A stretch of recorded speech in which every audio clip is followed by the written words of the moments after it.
maybe 2 weeks ago, I got a text asking if I wanted to fly Jared Isaacman's jets in Montana. And that's not the kind of thing you say no to. And once I was sufficiently educated on the complicated mechanics of how jets acquire their thrust, it was time for Tim and I to go get fitted in our costume. Our safety gear. You know, the helmet, mask, flight suit, all the things that make us look as cool as we feel in there.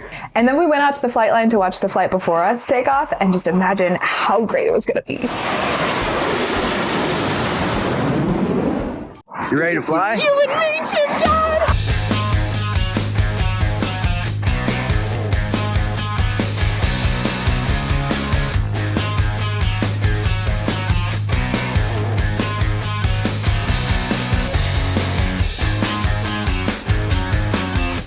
The flight we briefed was that we would take off in formation and then our jet would slide into a slot formation behind Rook and Tim, which man, I have taken off in formation in my Cessna a whole lot of times and it has never felt quite like this. We immediately broke off and he was just like, your controls, have fun.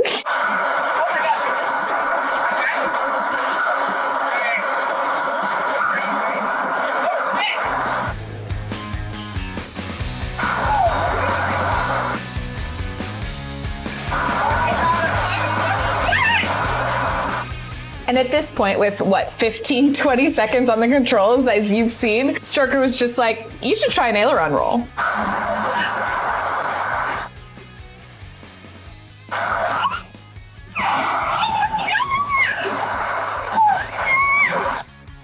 And then he gave me a little bit of feedback, and I would like to think on take 2, I did a lot better.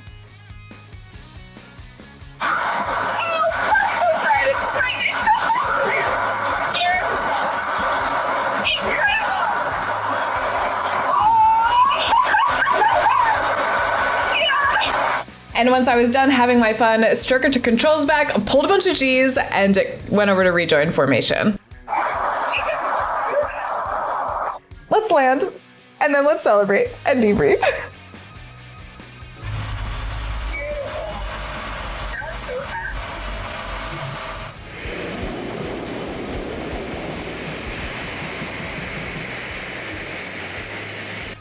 She was bad ass. I actually puked. So embarrassing. Somewhere so in there. embarrassing. Whatever. It was still the best time of my life. Did you black out at all? No.